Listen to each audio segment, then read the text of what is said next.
بسم اللہ الرحمن الرحیم۔ حضرت نبی اکرم صلی اللہ علیہ وسلم کی معراج۔ نبوت کے 10 سال گزر چکے تھے۔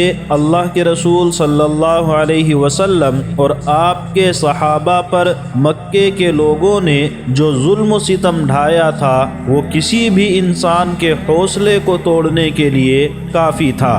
پھر اللہ کے رسول صلی اللہ علیہ وسلم کی زندگی کے وہ 2 مضبوط ستون جو کسی بھی مشکل میں آپ کی بھرپور اور با اثر حمایت اور رنج و غم کے وقت آپ کی تسلی اور دلی تسکین کا سامان فراہم کرتے تھے، یعنی حضرت خدیجہ رضی اللہ عنہا اور خواجہ ابو طالب اب اس دنیا میں نہ رہے تھے۔ ان سب کے بعد طائف کا وہ دردناک سفر پیش آیا جس کا صرف تذکرہ ہی وحشت ناک منظر پیش کرتا ہے۔ ایسے حالات کے بعد آدمی کو ضرورت ہوتی ہے حمایت اور مدد کی، تسلی اور دلاسے کی، کسی ایسے اپنے کی جس کے پاس بیٹھتے ہی سارے غم کافور ہو جائیں، ہمت اور حوصلہ ملے، اپنے کام اور فرض منصبی کو نبھانے کا جذبہ ابھرے۔ لیکن دنیا والوں نے جب ایسا کرنے سے ہاتھ اٹھا دیے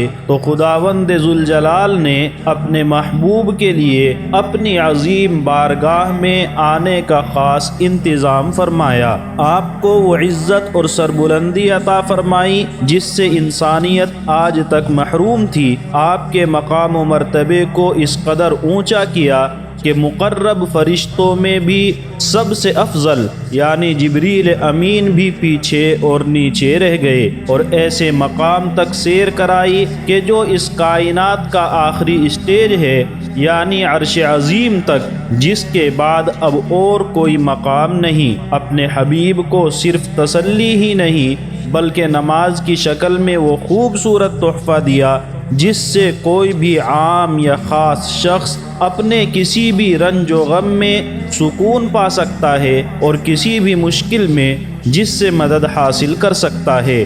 جی ہاں، ہم بات کر رہے ہیں اس سفر کی جب طائف سے واپسی کے کچھ دنوں بعد حق جل وعلا نے نبی کریم صلی اللہ علیہ وسلم کو مسجد حرام سے مسجد اقصیٰ تک اور مسجد اقصیٰ سے 7 آسمانوں کے اوپر تک اسی جسم اور روح کے ساتھ حالت بیداری میں ایک ہی رات میں سیر کرائی، جس کو اسراء اور معراج کے نام سے یاد کیا جاتا ہے۔ یاد رکھنے کی بات ہے کہ مسجد حرام سے مسجد اقصیٰ تک کے سفر کو اسراء اور مسجد اقصیٰ سے سدرۃ المنتہا تک کے سفر کو معراج کہتے ہیں، اور بسا اوقات اول سے آخر تک پورے سفر کو ہی اسراء یا معراج کا نام دے دیتے ہیں۔ قرآن کریم میں تو یہ واقعہ مختصر آیا ہے، البتہ احادیث میں اس کی تفصیل آئی ہے، جن کا خلاصہ یہ ہے کہ ایک رات نبی کریم صلی اللہ علیہ وسلم اپنے چچا ابو طالب کی بیٹی حضرت ام ہانی رضی اللہ عنہا کے گھر آرام فرما رہے تھے۔ نیم خوابی کی حالت تھی کہ اچانک چھت پھٹی اور چھت سے جبریل امین اترے اور آپ کے ساتھ اور بھی فرشتے تھے۔ اللہ کے رسول صلی اللہ علیہ وسلم کو جگایا اور مسجد حرام کی طرف لے گئے۔ وہاں جا کر آپ حطیم میں لیٹ گئے اور لٹا کر آپ کے سینے مبارک کو چاک کیا اور دل کو نکال کر زمزم کے پانی سے دھویا، اور ایک سونے کا تشت لایا گیا جو ایمان اور حکمت سے بھرا ہوا تھا۔ اس ایمان اور حکمت کو آپ کے دل میں بھر کر سینے کو ٹھیک کر دیا اور دونوں مونڈوں کے درمیان مہر نبوت لگائی گئی جو حضور صلی اللہ علیہ وسلم کے خاتم النبیین ہونے کی حسی اور ظاہری علامت ہے۔ اس کے بعد براق لایا گیا۔ براق ایک جنتی جانور کا نام ہے جو خچر سے کچھ چھوٹا اور گدھے سے کچھ بڑا ہے، جس کا رنگ سفید اور جس کی رفتار بہت تیز تھی، جس کا ایک قدم وہاں پڑتا جہاں نظر پڑتی تھی۔ جب اس پر سوار ہوئے تو شوخی کرنے لگا۔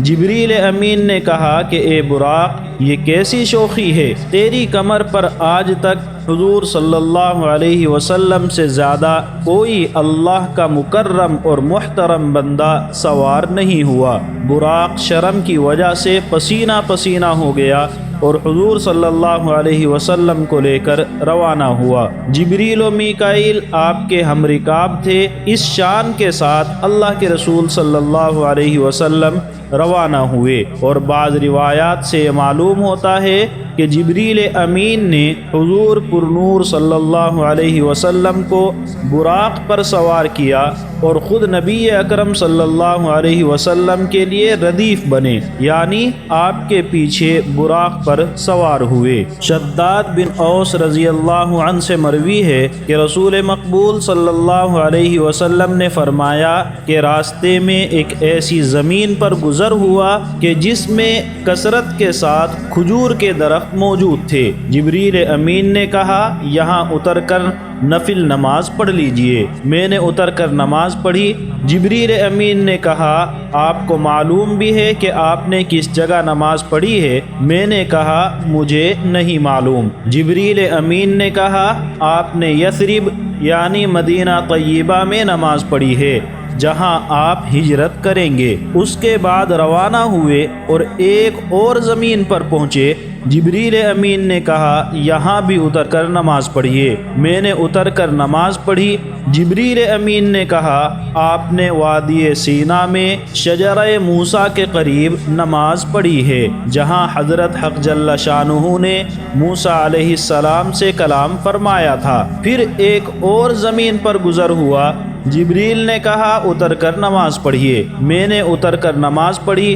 جبریل امین نے کہا آپ نے مدین میں نماز پڑھی ہے جہاں شعیب علیہ السلام رہتے تھے۔ وہاں سے روانہ ہوئے، ایک اور زمین پر پہنچے۔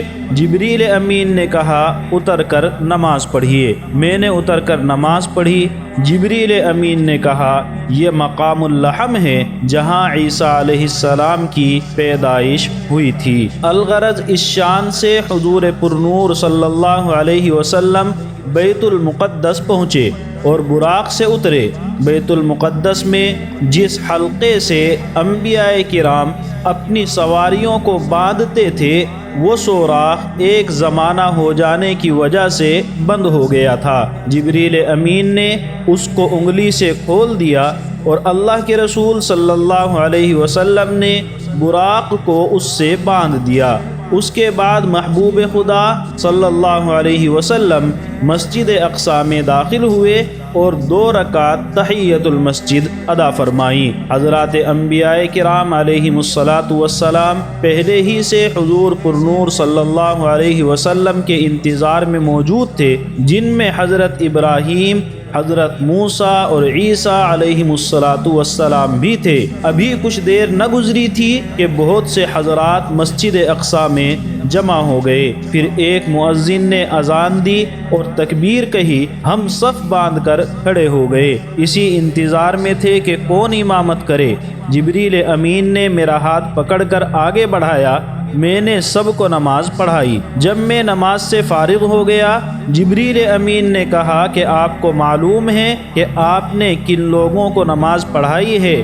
میں نے کہا مجھے معلوم نہیں۔ جبریل امین نے کہا جتنے نبی دنیا میں آئے ہیں سب نے آپ کے پیچھے نماز پڑھی ہے۔ ایک روایت میں ہے کہ آپ کی آمد پر فرشتے بھی آسمان سے نازل ہوئے اور حضور صلی اللہ علیہ وسلم نے حضرات انبیاء اور فرشتوں سبھی کی امامت فرمائی۔ جب نماز پوری ہو گئی تو ملائکہ نے جبریل امین سے دریافت کیا کہ یہ تمہارے ساتھ کون ہیں؟ جبریل امین نے کہا یہ محمد ہیں، اور ایک روایت میں ہے کہ جبریل نے کہا یہ محمد الرسول اللہ خاتم النبیین ہیں۔ فرشتوں نے پوچھا کیا ان کے پاس بلانے کا پیغام بھیجا گیا تھا؟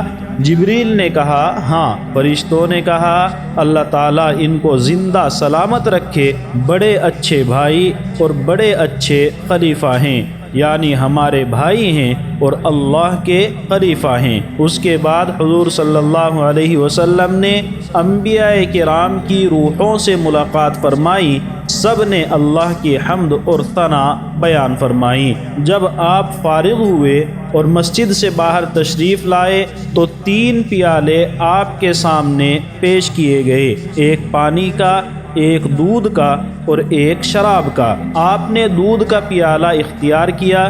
جبریل امین نے کہا کہ آپ نے دین فطرت کو اختیار کیا ہے، اگر آپ شراب کو اختیار کرتے تو آپ کی امت گمراہ ہو جاتی، اور اگر آپ پانی کو اختیار کرتے تو آپ کی امت غرق ہو جاتی۔ بعض روایات میں ہے کہ شہد کا پیالہ بھی پیش کیا گیا اور آپ نے اس میں سے بھی کچھ پیا۔